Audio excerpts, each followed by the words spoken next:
the how you call it, that Katya did not record us for before we start talking because we argue up to the beginning of the class what we should talk about and what we shouldn't. You know, I'm starting to sound like a broken record that just keeps repeating itself. But this class is huge. The most important. The most important. I don't know about the most important, but I mean, certainly, and I'm trying to talk slower for the translators. Yay, Ola. It's huge, major ideas in this class. Ideas in this class that will stay with you the rest of your Dharma career. So it's super fun. And we're going to be talking about, okay, so if things are coming from mental seeds, where are they stored? Yeah. Like, where are they? Do you have a bag that you're carrying around that's getting bigger and bigger as you do things? So, meaning, welcome to ACI 5, class 5. And close your eyes, because we don't want to miss these precious mental seeds. Закрыть глаза. Точно. Close your eyes, sit up straight. I've heard that before. And think about what's going on right now in your life. Just one or two current situations, issues that you have. Think about the fact that other people around you have the same stuff, maybe worse than you, and they also want to be happy. And think how cool it could be if you will be able to change your mental seeds in a way that your world will be just an amazing place for you and for other people. Think about the fact that if it's true that everything should not be the way it is, if everything comes from your seeds, then changes are unavoidable. You can make it happen. You will make it happen. And dedicate the next hour, probably and a half, to be completely honest, to this beautiful, perfect world that you will create with your seeds, including perfect yourself. Open your eyes. Okay, mind only. Well, there's going to be, and this confused me for a long time, we're going to talk a lot about the mind-only school's view of where mental seeds are stored. Then we're also going to look at the prasangikas, the higher part of the middle ways view of where seeds are stored. So it's actually two different schools that we're going to be looking at today. Yeah, the only correct one is the higher middle way. But so then why do we bother studying the mind-only school's version?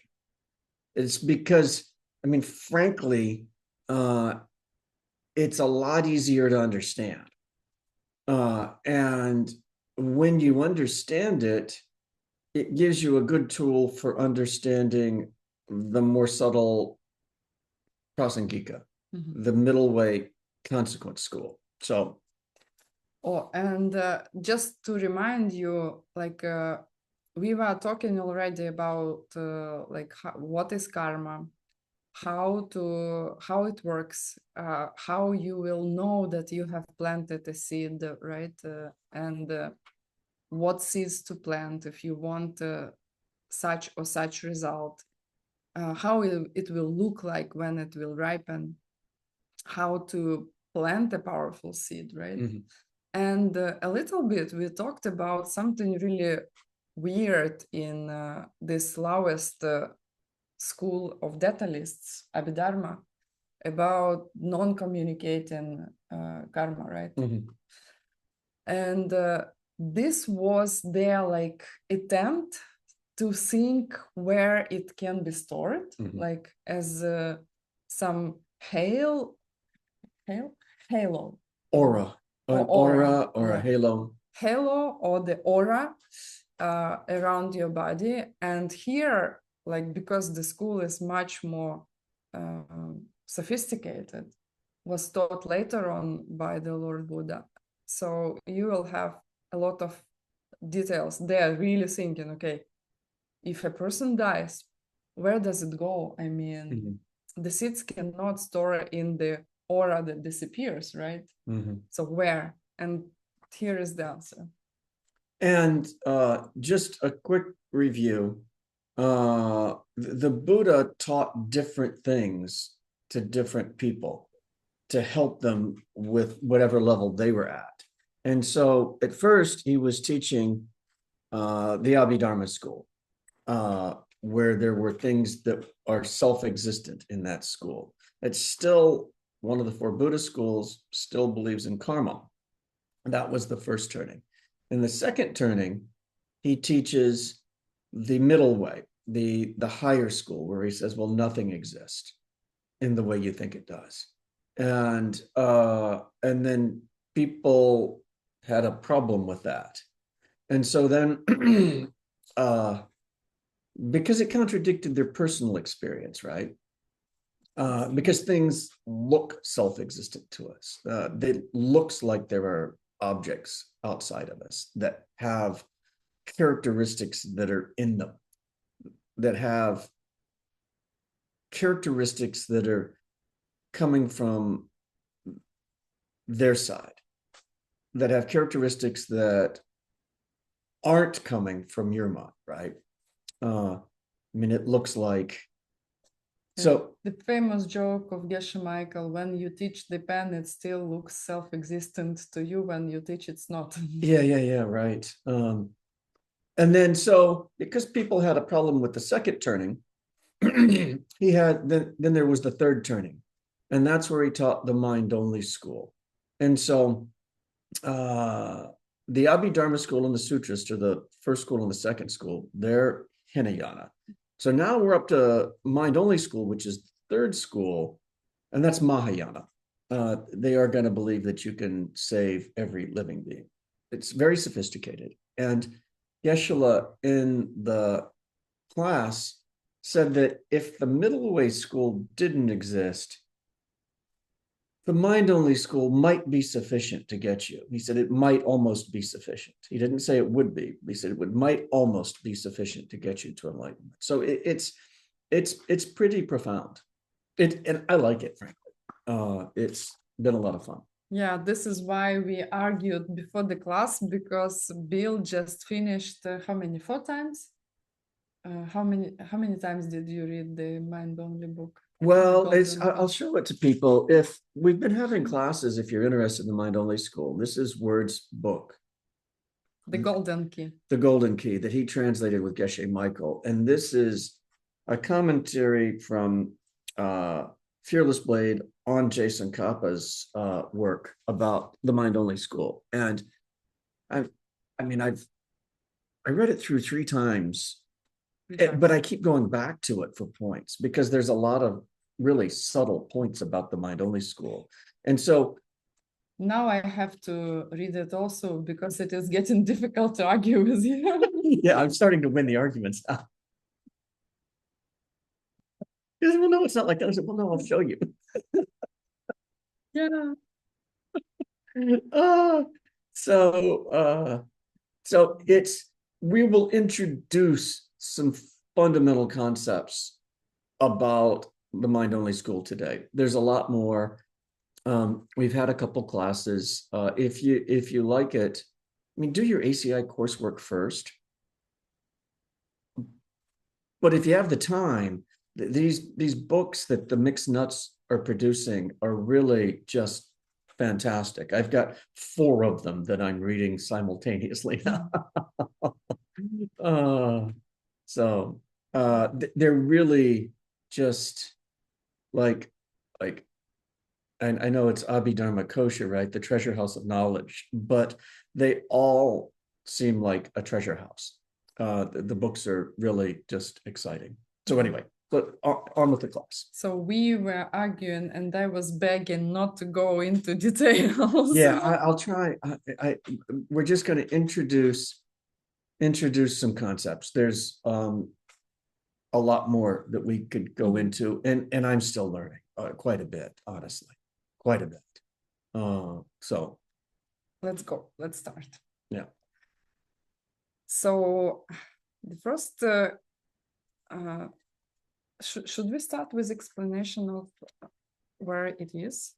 Well, you start talking. You start talking about what you want to do. You want to go with the first question, or do you want to go with something prior to that? First, there is a book that Geshe Michael took as the main source for this class, and it is called Umagon Parapsel.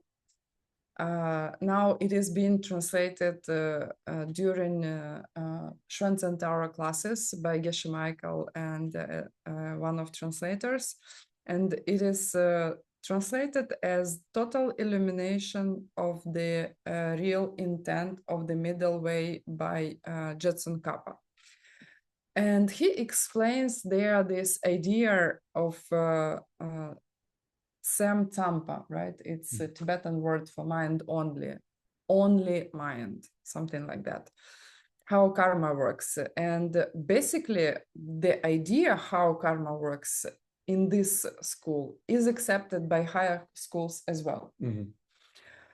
So this is how it actually works. Like, imagine that, I don't know, you are late. I was never yelled by a boss when I was late at work, or maybe I forgot.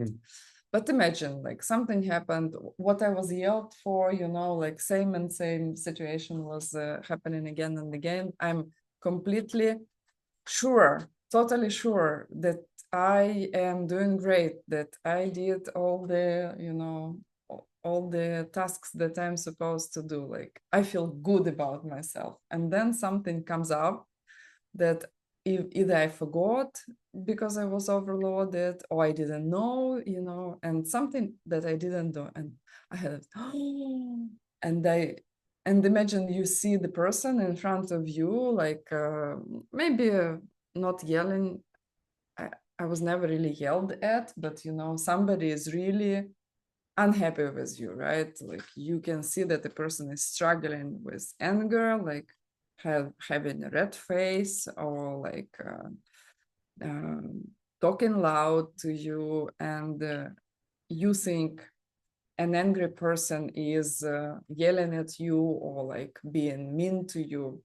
So what's going on in this at this time, right? There is a body, like hands, the corp, the body itself, right? The head, like there is a mouth, eyes, right? And there are decibels, and you perceive this form and like color, shape, and sound, right? So there is a physical faculty, like your eye and your ear, obviously, right? And you are aware of what's going on. So according to this school, when you see something, it is because these two things rise together from a karmic seed: the consciousness of your sense organ and the organ itself, right? So, and this school is saying that it comes from a karmic seed that is planted in your foundation consciousness, and it appears as your sense organ and the consciousness. So your awareness of this in other words, like your mind is looking at your foundation consciousness and seeing like the color, the shape, etc. Right? And what's happening is, and this was fascinating, and I was listening closely to the class to see if Geshe Michael was going to say this in his class, and he did, because what's happening first, and this is surprising, right? Like the foundation consciousness has these mental seeds that's in it. Mm-hmm. What happens first as you're experiencing something is the object arises first.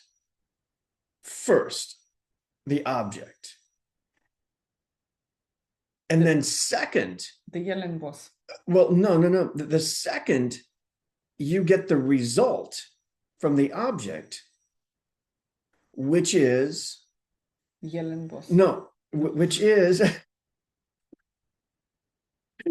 which is the like if you're seeing it, you're getting the eye faculty in the eye consciousness next. So you're getting, so it's backwards from what you would think it is, right? So first moment, you're getting the object from a seed. Second moment, you're getting the consciousness that's aware of it in that order. So it's in, and in the golden key, it'll refer to it as objects and their results. And so that's ripening. That's coming out of bakchaks, the foundation, bakchaks that are in the foundation consciousness. So foundation consciousness is also called kunshi. Mm-hmm. It's a very famous word. If you didn't hear it, you will hear it like 1,000 times. Mm-hmm. It's a synonym for foundation consciousness. And this school, they say like, boy, didn't you think that the seeds need a storage place? Mm-hmm. Like, we will give you the storage place. We will call it kunshi, foundation consciousness.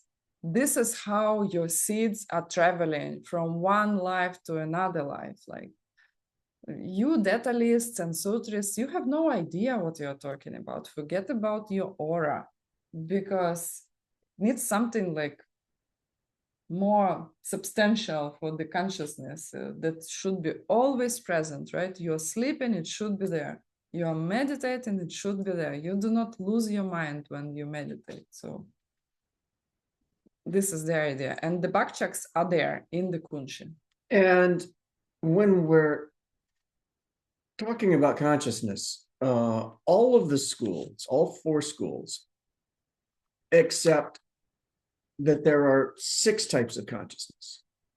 You know, there's the eye consciousness, ear consciousness, you know, nose consciousness, tongue consciousness, body consciousness, right? That corresponds to, you know, things that you see, hear, smell, taste, and touch, right? So those 5 are easy. And then you have a thought consciousness that's aware of these things and that has opinions about them. I like this. I don't like that. Yeah. Now, unique to the mind-only school and is the foundation consciousness, which is something separate, right? That's where the bakchaks, that's where your mental seeds from your actions are getting stored.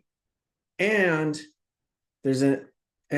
actually, that's the 8th consciousness. There's a 7th consciousness, which is the negative consciousness. And Geshe Michael is going to mention it briefly in the class. If you listen to it, he talks about the klesha consciousness. And we're not going to go into that today. We're not going to discuss what that is. Briefly, it's looking at things that are ripening up out of the foundation consciousness. But what we're going to deal with today is where the mental seeds that you're producing are stored. What are they? where are they stored? And we're going to look at it from both the mind-only school's perspective and the middle way consequence school, the middle way, the Madhyamika Prasangika school. So that's where we're at. Okay, let's do the second. But the other schools, the other three schools don't accept foundation consciousness or negative consciousness. Yeah. Okay, so let's move on to the second question. Mm-hmm. According to the mind-only school, what are you really looking at when you think you're looking at the sense faculty of your eye and outside physical forms as well? You are looking at the foundation consciousness, Mm-hmm.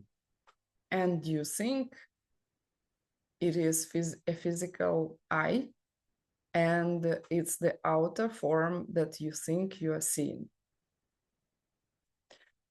Let me rephrase it, because it's not really difficult to understand, but basically, but some people have troubles with this. So let me rephrase it. So when you look at something, what's going on? It's actually you look at your foundation consciousness, the kunshi, and it looks to you like a physical eye watching an outer form. Mm-hmm. But actually, you are looking at kunshi all the time. Mm-hmm. And there is nothing else to look at in this school. Ooh. Yeah. Does it mean nothing matters?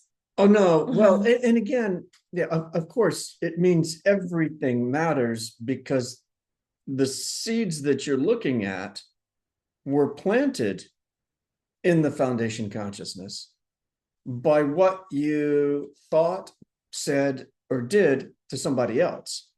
And so you take an action, it plants a seed in the foundation consciousness, and then it grows, and then it comes back to you as something similar.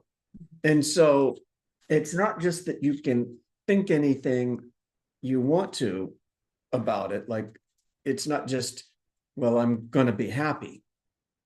You're going to be forced to experience what you did to somebody else because of the seeds that get planted in your mind. And what they're saying, and this is really interesting. The mind-only school is saying that there are no outer objects. There are no outer objects. That everything you experience is simply, or maybe complicatedly,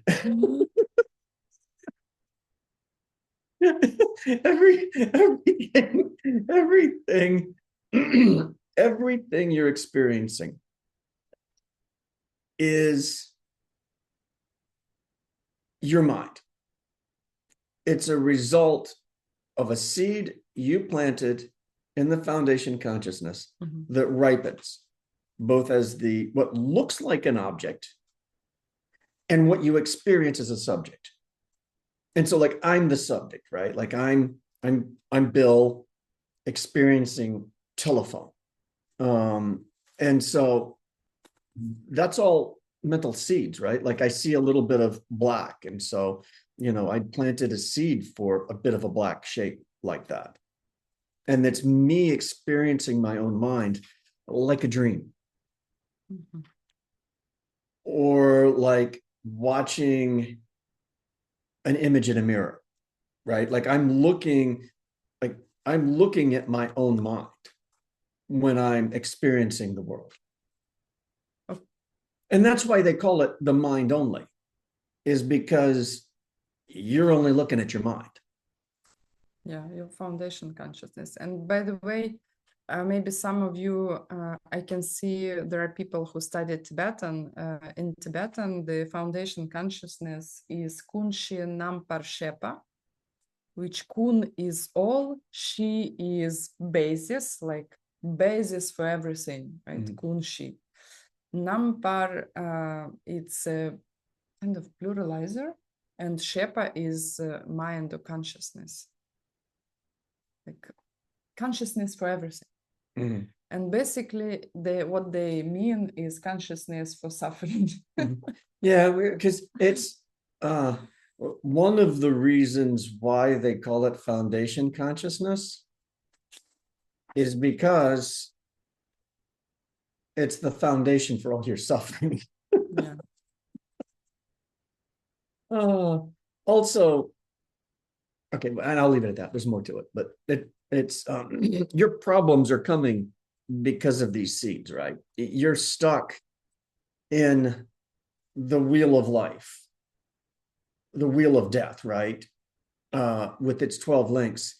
You're stuck there because of the ignorance that's an inherent part of your foundation consciousness. In the book Bill reads right now, there is a very interesting discussion about what is left when you reach enlightenment. And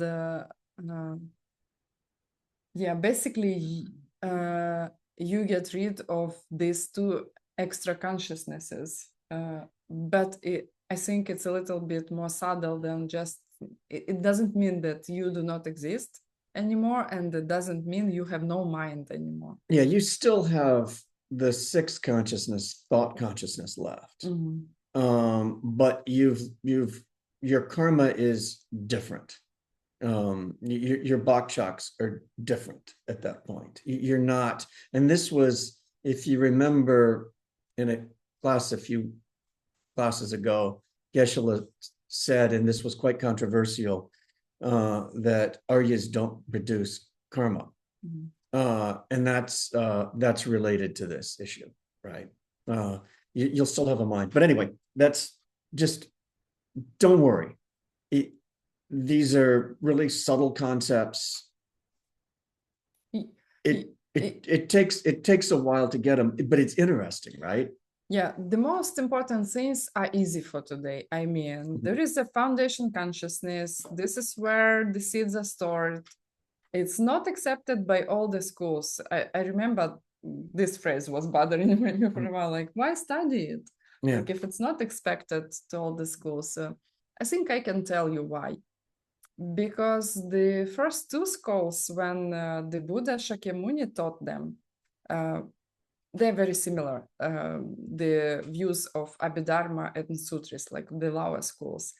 He basically was not challenging the idea that that people have, that the pen comes from itself. He didn't challenge this one. He said, like, yeah, everybody has their own, like, self nature, right? Like, Bill is separate from me. Somehow I have seeds I have karma works, but two lower schools, they are not great in explaining how. Yeah, I'm self-existent. Yeah, because if you do what I do not like, it's not related to me. That's your problem, right? So, and then the next time he was teaching, he decided to explain the ultimate truth. He said, actually, there is no pen that is out there without your mental seeds. The pen that is there is the projection, right? And then what happened? Well, okay, now I'm you promised.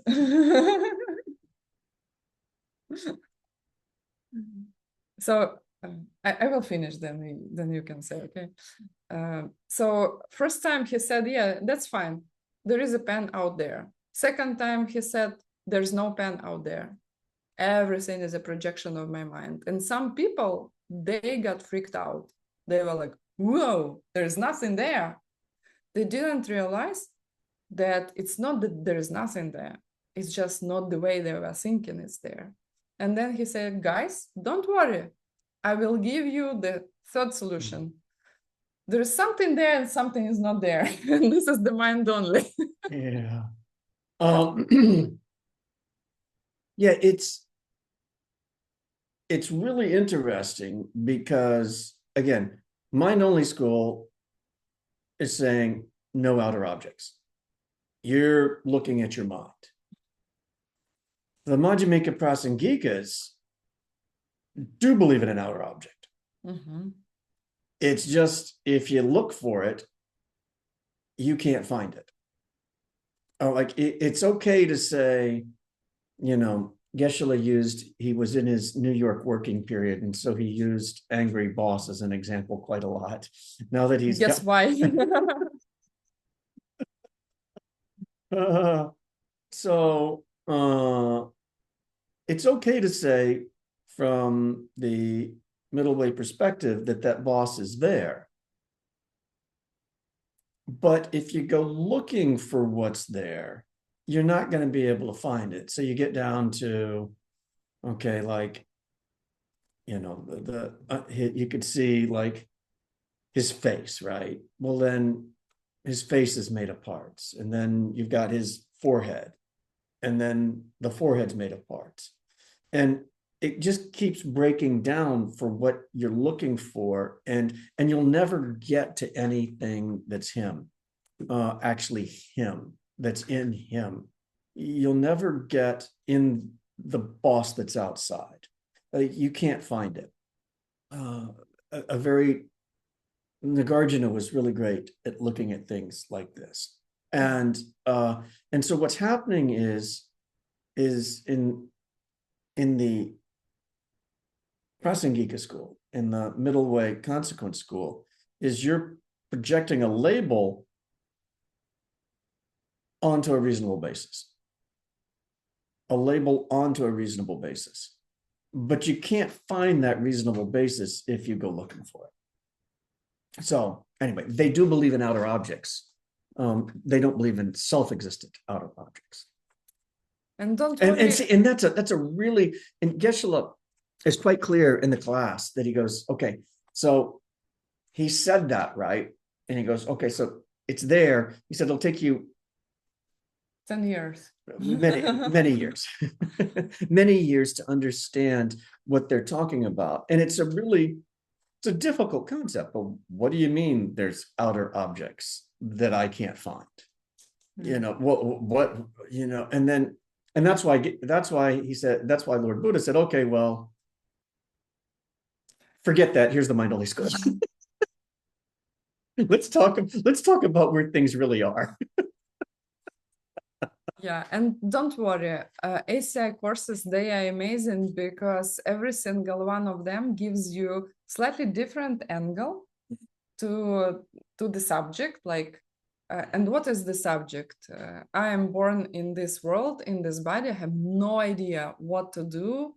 What is the purpose? It does not look like it all makes any sense at all, because it looks like everybody is dying, and whatever I do with my life, I will be dead anyway in 40, 50, whatever years. Maximum, I don't know, give you 60. Definitely everybody will be dead present at this call, right?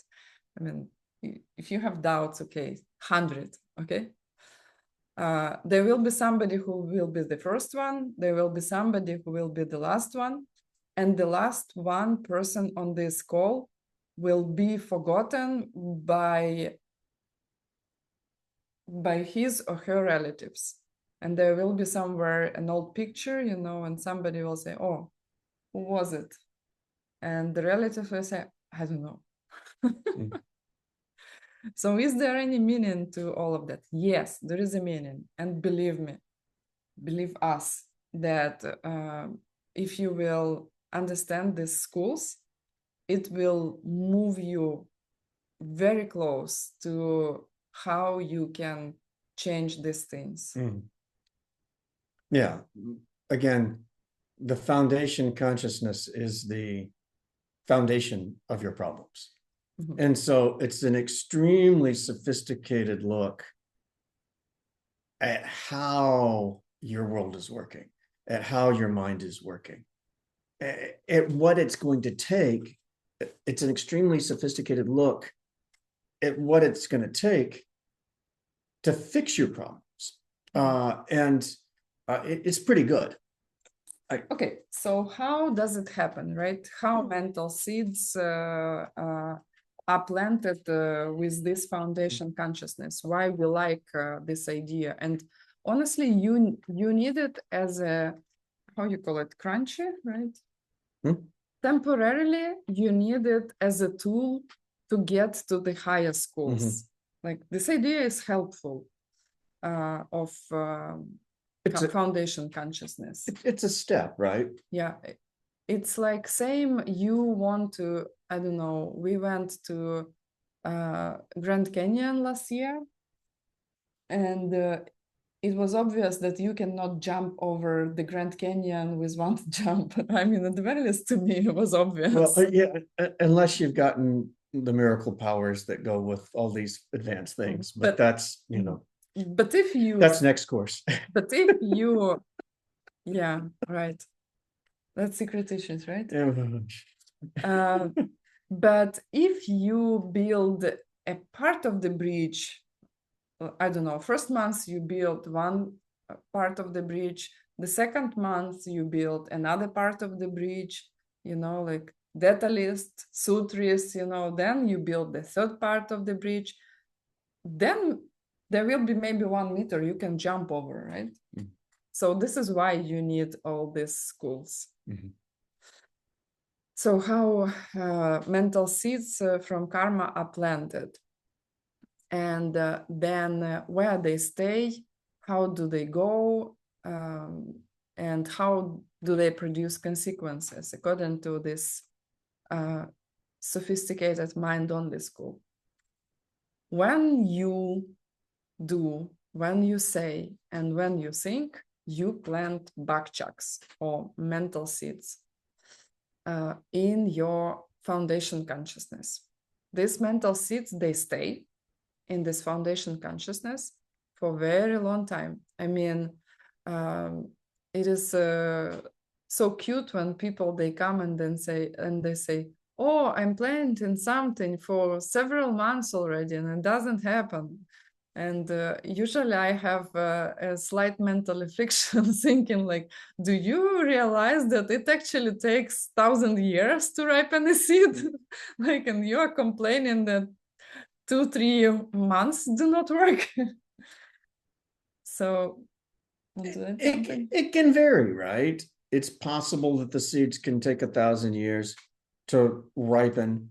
It's possible that you can get them back almost instantly. It's not like, it's not set in stone, right? It's not that it has to take 1,000 years. It can go much faster. Yeah, for an ordinary person, it can take very long, right? Typically. And then we discussed before, you know, what it takes to make something ripen quicker. So they can sit for a long time. Not only they sit in the foundation consciousness, they grow, they replicate themselves from moment to moment. So seeds are changing, bakchaks are changing. And basically, they are passing the energy on from the older ones to new ones, from older forms to themselves in a new form. Basically, when you are doing something, this energy of your action, and if you will think about the fact that we are in mind only, right? Your actions are also part of the same thing, right? Foundation consciousness. This is where you have all these perceptions, awarenesses. So basically, it's a transfer of energy from one object into another form, right? Into form of this bakchak. And bakchak is a potential. So it stays exactly like a seed, like an agricultural normal seed, grows. And when the time and conditions are right, when it is watered, there is sun, there are fertilizers, right? Then the mental seed can ripen. and it ripens into a perception. It specifically, as you take any action, it's a series of these bakchaks that are going off, right? It's like frames in a film. And it looks like there's a coherent movement, but it's actually a series of discrete moments. It's a series of bakchaks that are going off. Yeah. And you can see the hand here. One bakchak opens here, another one opens here, another one opens, and you perceive it as you move your hand. Right. And it's and so what's happening is these series of bakchaks are going off, and it looks like you're taking an action. Your mind is watching this happen. And as the bakchak dies, its energy gets transferred back to the mind and leaves an imprint. And that's where that's happening. And it's happening. So the bakchak is coming up out of the foundation consciousness as something that's ripened. And then as that bakchak dies, it goes back into the foundation consciousness as another imprint that's there. And so that's how we're doing it. And it can be, as we talked about before, something virtuous is defined by something that makes you happy, or brings you something. Actually, it doesn't say makes you happy. It says brings you something good, right? Something good result. It brings you a good result. Something which brings you a bad result or neutral, depending upon the original nature of it. And it makes sense, right? It's like, oh, okay, similar actions, similar results. And then so I also wanted to say something. It's true that in this school, like the function of the mind, I mean, it's like a little bit like I'm not involved at all, right? That's his fault if he is doing something that I don't like, right? Malaf, I'm just using you as a prop. To mind only, oh my God, everything is my fault, right? Because there is nothing else where the trick is going on. It's just in my kunshi, right? Alaya Vijnana in Sanskrit. And then it's middle way goes a little bit back. Yeah, there are outer objects, but they are not what you think they are. So it is important to understand what is the role of perception, because the reason why people misunderstand greatly these teachings, they do not realize that anything they see, they hear, like anything that triggers somehow them, right? Anything, any object that exists for them is a perception and nothing else. You are incapable of knowing about existence of something that you do not perceive. You know about an object either through your eyes, ears, nose, smell, taste, touch, or you are aware of your thoughts. That's it. It is impossible to prove objective reality, you see, if you will be honest. Okay, I have a question. Go ahead. Okay, maybe sitting here, everything is my perception. Maybe my mind is seeing everything as I sit here. What about when I walk out the door into the world? In which Buddhist school? No, in the mind-only school. In my Donde school, it's a trick question. Yeah, it's a trick question because everything is your kunshi, right? And it's only through your perception anyway. Yeah, if you walk out the door into the outer world, that's a series of Pictures, colors, sounds, you're seeing, you're smelling things, you're hearing things, you're feeling your legs as you walk down the steps, you feel your hand and on the doorknob, you hear the door open, like you see these things happen. It's your senses that are shifting. You're not physically moving out into a world. You're watching your mind shifting perceptions. You're watching what looks like you're walking outside. And then this is like the quote from the Adi Dharma Kosha, deeds cause the multitude of worlds. It's the entire universe. If you're looking up at the stars, that is your mental image. You see a little bit of white and it's sparkling. And that's your mental image. You have a bok choc that's ripened as the color white that twinkles. And you have created, like countless trillions of them up there.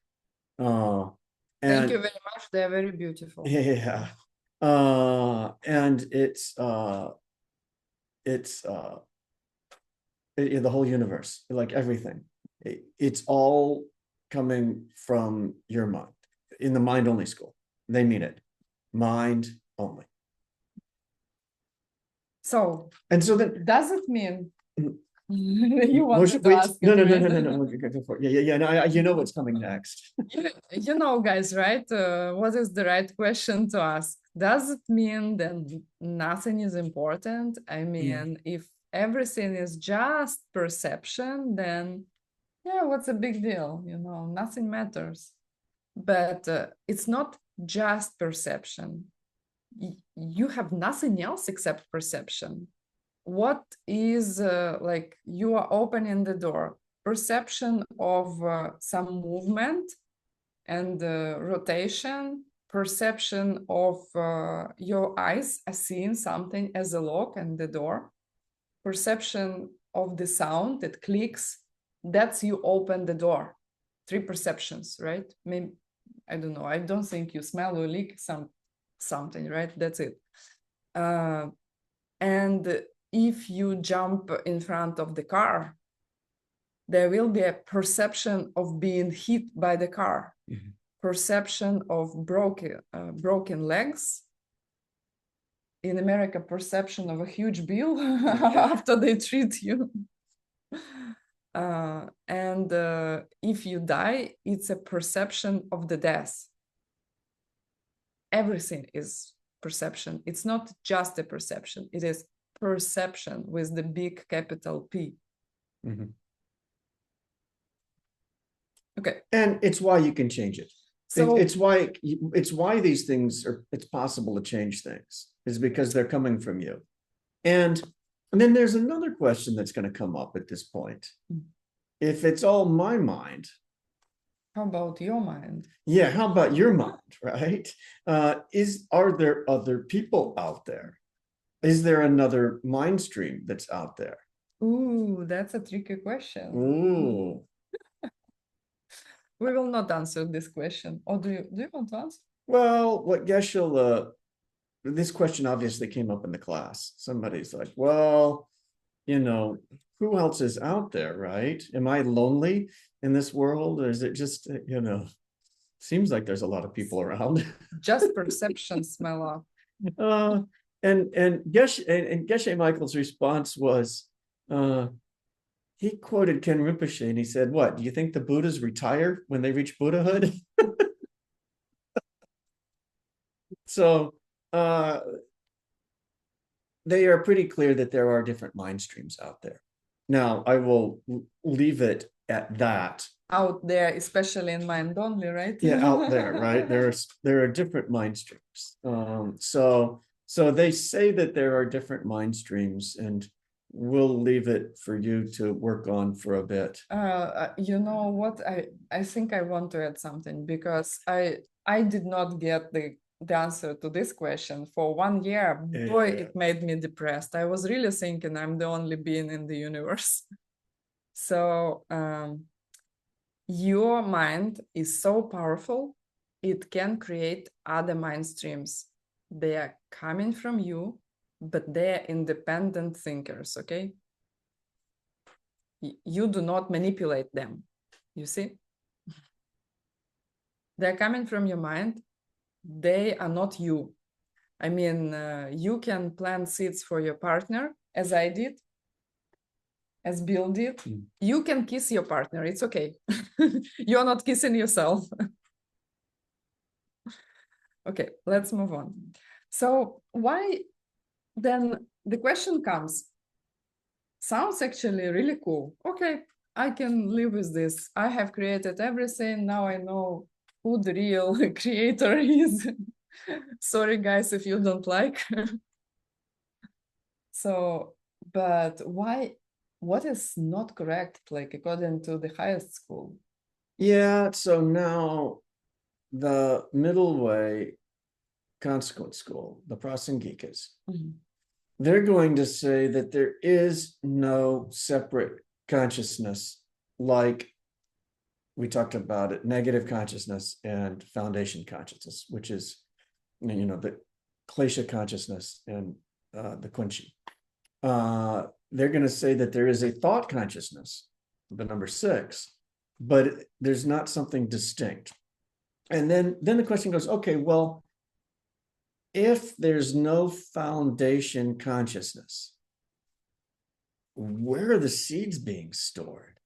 Why is this going to continue on? Like maybe I could accept it while I'm here and alive in one body, maybe, right? But like, what's going to continue on? Yeah, that's a prickly, ugly you, isn't it? Yeah, unfortunately, that's about what. That's not enlightened. Yeah, that's not the enlightened you. I think hopefully we'll be a little prettier than that when we get enlightened. And so in the highest school, and this is really subtle, and we've already talked about it at the beginning of the class. You're in the highest school, the consequent school, they're going to say that the mental seeds are being held in your idea of a you. And Geshe Michael says you could say it in the simple me. But in somehow that the idea that there is a you, a self-existent you, like that's where you're holding these seeds, and then they're continuing from moment to moment. And boy, I'll tell you, that's got to be part of the reason why he came up with the mind-only school, because it's really hard to understand, right? Part of the reason why Lord Buddha came up with the mind-only school. It's much easier to imagine a foundation consciousness that's kind of like a mental bag where you hold all your stuff, right? Fridge. Yeah, a mental fridge, right? But like, what do you mean you? What do you mean a self-existent you? And, again, that's link number 1 in the wheel of life. Like our misunderstanding of a self, right? Like we think we're separate from everything around us. And it's not true. You're creating your entire world. But it's this wrong idea of a self-existent you that's holding all of these bakchaks, that's holding all of these seeds.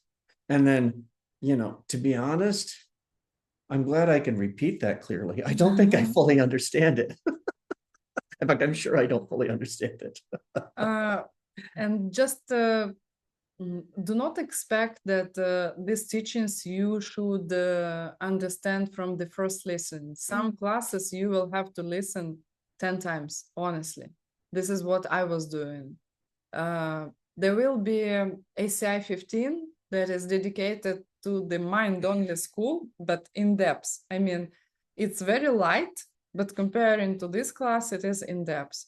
And these are. I listened 20 times to several classes in ACI 15. Oh, these are challenging classes. These classes are taking a perspective, a mistaken perspective that you've had for countless lifetimes, and it's changing that. Mm-hmm. And so it's going to be challenging. It's also like really rewarding, right? It's fun. It's fun to discuss these things because there's hope. This is how you're going to get rid of your problems. One more thing, if you really struggle with these ideas, in these teachings we say that we can have limited amount of seeds to understand, right? Which we call kelva. So how you can plant more seeds to understand these teachings? Volunteer. Mm-hmm. Volunteer work. From the first day I came to ACI, I was translating. Like I was a translator, like from day one. I don't think I ever said I will not translate any class except I was already scheduled for something else. This is how you do the breakthrough. And I remember this class, like this exact class that now I'm reading, like, oh boy, that's pretty obvious, right? The questions. I remember I was struggling with it when I was first studying. Like, I was like, what is this? Especially the reading. And the reading is not huge, to be honest. It's quite it's quite simple. And I could not understand like I know all the words altogether do not make sense at all. Areta is smiling because she's translating so much and she knows the process. You're like mentally hitting the wall many times, like boom, boom. And then, I don't know, you hit it maybe 100 times, then the wall cracks a little bit. And then you hit it again and again, and it cracks a little bit more. And then you are just boom. And when I was teaching this class a couple years ago, I tried to find the place what was not clear. Like I really had big problem with this class, and I just couldn't find. And it will happen to you. Like you, out of a sudden, it will make sense because you will have another seed that will ripen, and this teaching will be clear as black and white. You will know what it means, right? And you're still going to have some doubts about this stuff until you've had the direct perception of emptiness, right? Until you've learned to meditate deeply and have seen emptiness directly. Mm-hmm. And these schools are coming from people who've done that, which is really extraordinary, right? Mm-hmm. Okay. So how in this school they explain that the person gets enlightened according to Geshe Michael in this class, okay? Not according to the golden key. Forget about the golden key. Yeah. It's a different story there. And let me say something quickly about that. Mm-hmm. Is that, like, even inside the same schools, sometimes different people will contradict each other on a statement, right? Mm-hmm. Because I'm just going to leave it at that. Sometimes they'll contradict each other. So if you see a contradiction, don't get upset or think that it's mistaken. The author is stupid. is wrong, because I mean we've asked Geshe Michael this question. We said, well, it says one thing here and another thing here. Same author. Same author. Which one's right? Guess what he said? Both. Yeah. So all of these we have. If you're saying something, there's automatically, like every word I'm using, there's some mistaken idea, right? It's so like we're talking in mistakes. Like I'm living through a mistaken view if you're human. It's and so then through dirty glasses, you know. And so then trying to figure out what's ultimate when everything you're capable of is mistaken is going to be difficult, right? So okay, so enlightenment. Okay, you want to do his version? Yeah. We do this version because I think this is helpful for most of newcomers, right?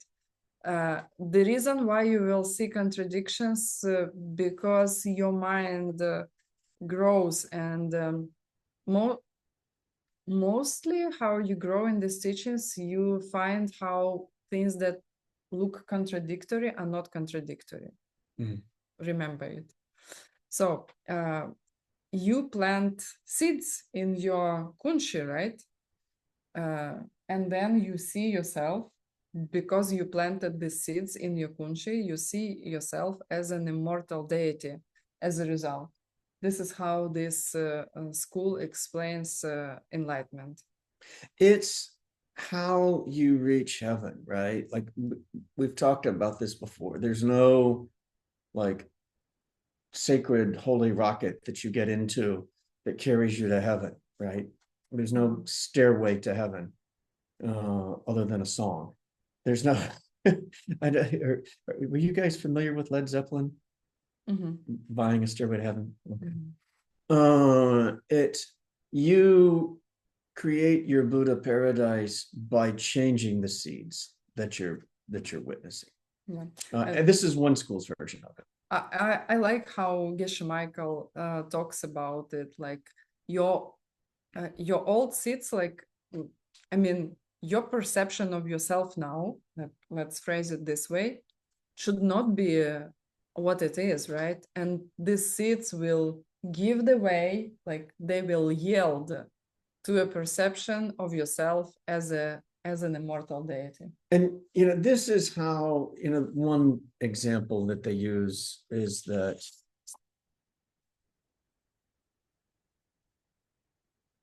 I know I'm not going to say that because I don't know that it fits into the school. So that's it. But you create your paradise by changing the seeds. One school's version. Okay, so where are we on, my love? Okay. I think we're number 5 on parts. Okay, then even though the consequence group in the middle way doesn't accept the idea of mental appearances ripening out of foundation consciousness, because they do not accept foundation consciousness, they agree that mind helps create objects through the process of conceptualization. Boy, it took me probably 5 years to understand this word. Don't worry, guys. Everybody suffers. You are just a suffering being as everybody else. It's actually not that complicated. It isn't. Do you want to do it? Go ahead. This one, oh boy, this took me a long time because, okay, is the car one thing, right? Well, okay, that's kind of obvious to see. It's because you say a car. Yeah, it's a car, right? So it's a car, but is it a car, right? I mean, it's made out of parts, right? is car in any one of those parts? Is it complete in and of itself if it's just a part? Well, then clearly not. You can't take just the window out of the driver's side and call it car, right? But that's a part of the car. Yeah. So then the question is it a collection of parts, right? Well, okay, now that's a car, right? It's a collection of parts. So Yeah. that's got to be a car. That's my collection of the phone parts. It's my phone. I mean, frankly, what the hell else could it be if it's not a collection of parts, right? Right. Here's the issue, and this is really subtle and really profound. It's a collection of parts, but it also needs you to put the label car onto it, right? It doesn't exist as a car until you label it car with your mind. Your mind is taking a reasonable basis, a collection of parts, and you're labeling it car. You have a different set of thoughts about it. You have a different set of, like take somebody from, I don't know, like middle age. They'd be like, well, what is that, right? It wouldn't monster or something, like, maybe. I don't know if you have seen, guys, the Demon Slayer. It's anime cartoon, and there was a guy who was brought in woods, and he attacked the train with a sword because he was thinking he has never seen the train, and he was thinking it's a demon. And that's the key. It's not a collection of parts. It's not car until your mind labels it car. And it might be like a little easier to think of it in terms of a person, right? Like, a yelling boss, or, somebody could look at that yelling boss and say, oh, my strong husband who's correcting the bad employee, right? Like a different person because of a different label. And so then, can you name something like, okay, we are talking about, people will say, yeah, just they have different experience with him, right? This is why. But can we find something that will look the same to different beings, but definitely it will be a different object, right? Ta-da! I can write with it. Try to explain to a dog that you can write with this thing. Right. Yeah, try and explain to a dog that Shakespeare can come out of this thing, right? Like just zero possibility it's going to be aware of Shakespeare. Try to explain to an ant that this collection of parts is a chewing toy. Forget about the pen. You see? Same collection of parts can be anything. Different label. It totally depends on the label. and how much can that change, right? Okay. Like I go to make a pot of tea, and there's the flame on the oven, and it's January or now February 1st in Chicago, and it's cold, and the heat comes out, and it's warm, and I've got tea coming, and I'm excited and happy that tea is coming. Well, maybe there was a bug on the other side that I didn't see. And when that same flame got lit up, it was like the fires of hell going off. Same flame, very different reaction, right? Different label on the same parts. Then I have a question, my love, to you. Oh, maybe I have an answer. Can the flame be cold? Yeah, that's interesting. Interesting, right? If this is true. Is the heat in the flame? Or can that label change also? And it can. It can. It can. Okay, now I think we confused them enough. Okay, but let's go. Okay, so just you're not one thing. That's easy. A car is not one thing. That's easy because it's clearly got parts. it's not a collection of your parts. It's not enough. It's not enough. It takes the label, right? It takes the label. Another example is I really loved the picture. Thank you, volunteers who Alina and other ladies who were making the pictures slides for us. I really love the picture because it's obvious, right, that it will not drive the collection of parts. You can put all the parts one by one and you will not drive, right? Yeah, a newborn baby cannot see the pen. It like, why it cannot they cannot see the pen? Because when you say a pen, when you name something the pen, there is a definition that you give to it, and the definition is it is a thing to write. A newborn baby will definitely see something different because a newborn baby does not write with the pen. You see?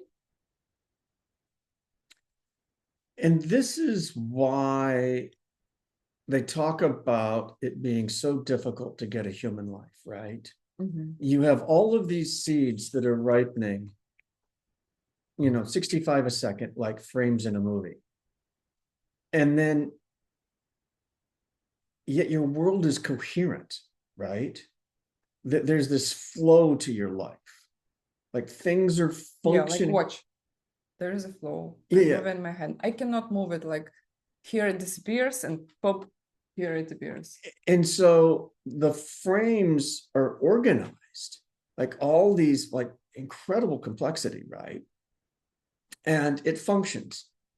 You have clothes to keep you warm, food to eat, friends to talk to, scriptures to look at, right? All of this, like in discrete individual bakchaks going off. And then you have the label to put it onto it, to make it like that. And it's this organization that makes you human. And it's extremely difficult to have everything organized in a coherent way. Like Geshe said, that hell is really just this lack of organization, right?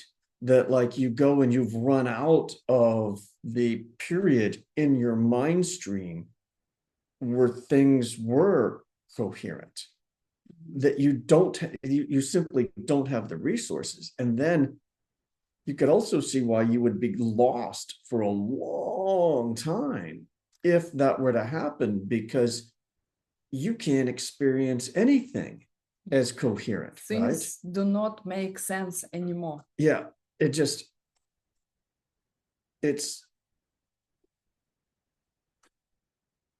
you can see it would be very difficult to have all of these discrete moments organized in such a way that you could think about them clearly, which is why it's taken billions of lifetimes to get to this point. I have a question. Then how does the middle way school, okay, not a question, I scared already. I will tell you, okay? Think about yourself, right? Aren't you also a collection of parts with the label on it, right? Then I have a question. If this thing is a chewing toy for a dog and the pen for me, same collection of parts, right? Absolutely. To the last piece. Can this collection of parts be something better than the stuff that will die?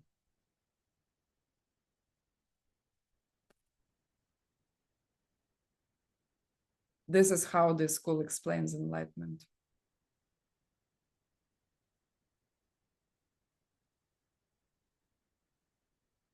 Ready for the last question? Mm-hmm.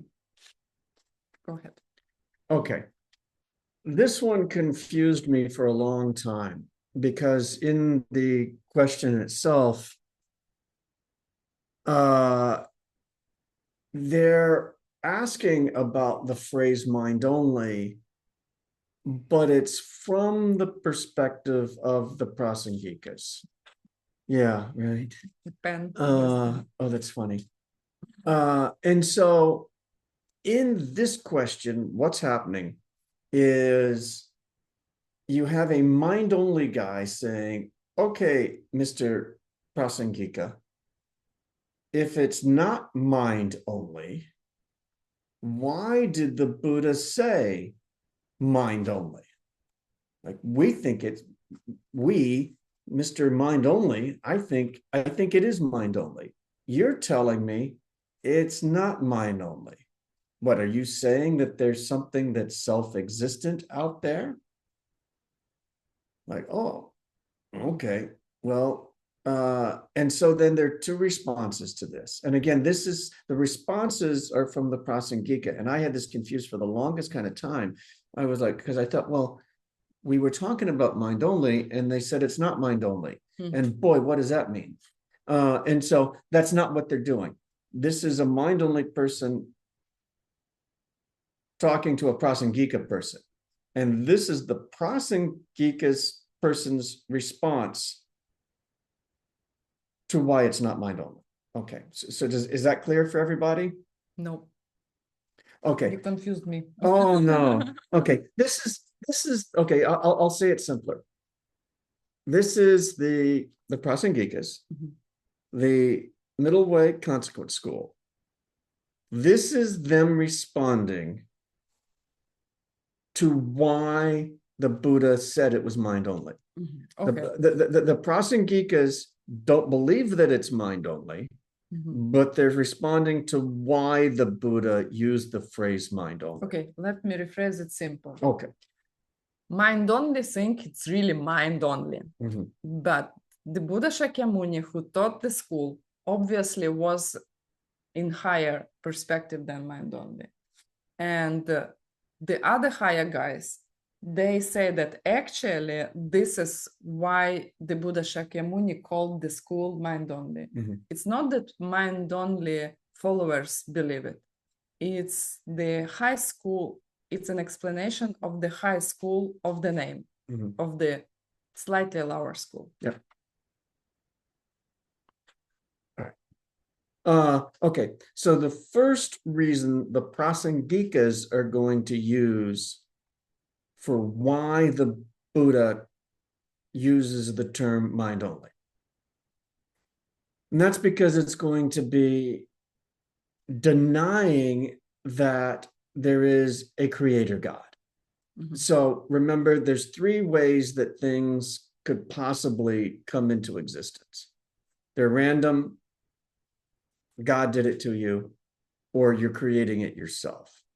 And so they're saying, look, it's only mind, not the God. And so yeah, and nobody here in this group is arguing that things are random, because we all believe in cause and effect. And then they're going to say, well, Lord Buddha called it mind only because he was pointing out that there's no creator God that's doing it to you. There's no cannot blame. You can't blame God. Can't blame God. If you have a Christian God, by all means, keep going to church. It's great.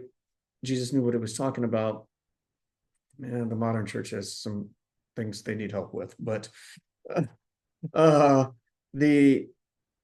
there's no creator God. You can't blame God. So that's the negative. You want to do the positive one? Yeah. Okay. So, and in the positive sense, the mind is the primary source in creating the world, because it creates and ripens karma. That's it.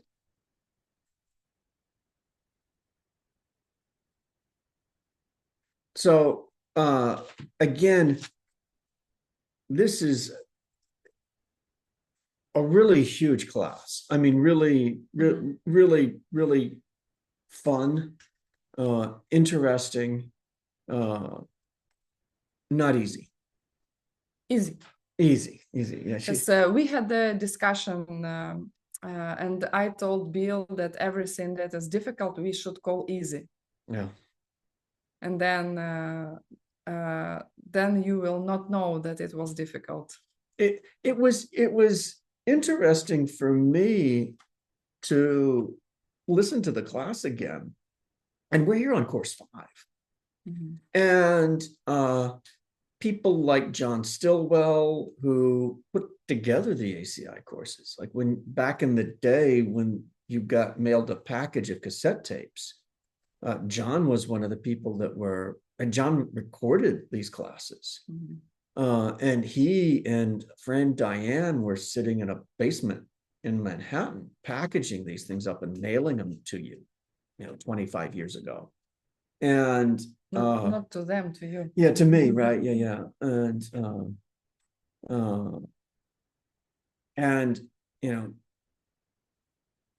and there were other students there that had been longtime students of Ken Rinpoche.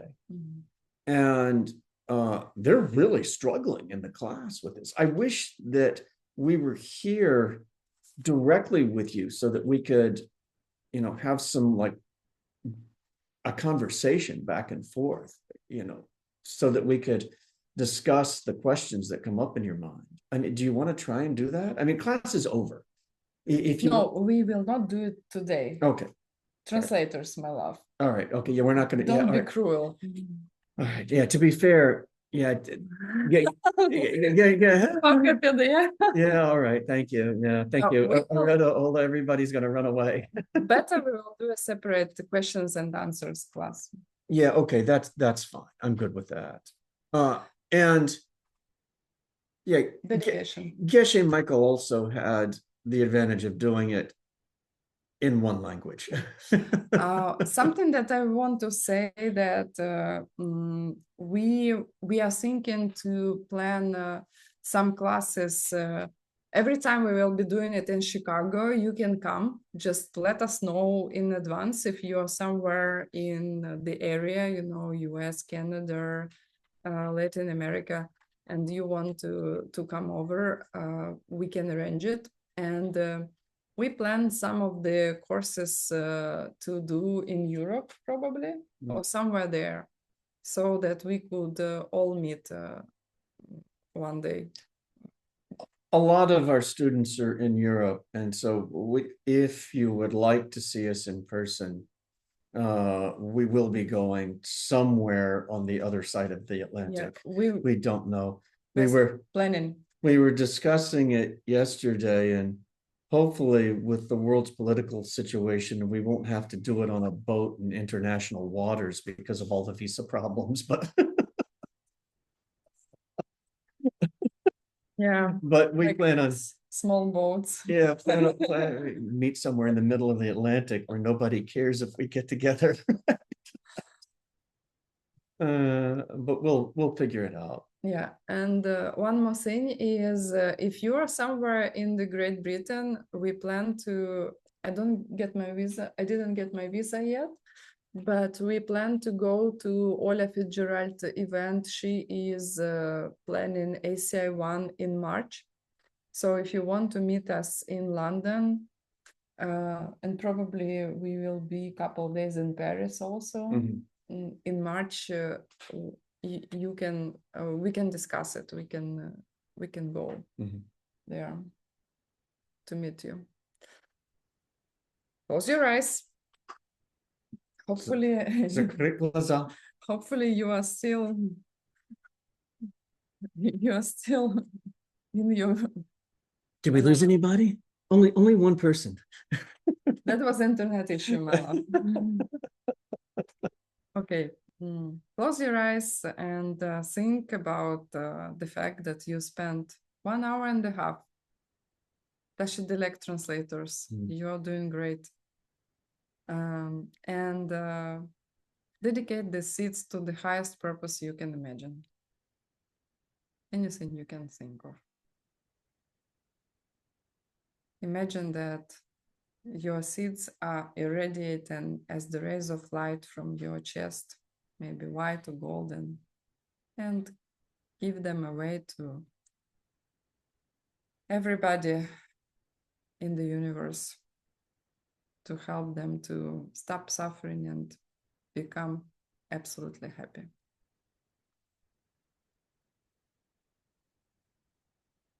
Go back to your breathing. Open your eyes. See you again next Saturday, not tomorrow. Because tomorrow I will lead a masterclass. Okay. Next weekend. Next Saturday. Please do your homeworks, read readings, because otherwise it will not stick to your mind. You will forget it instantly. That's for sure. Thank you. Bye.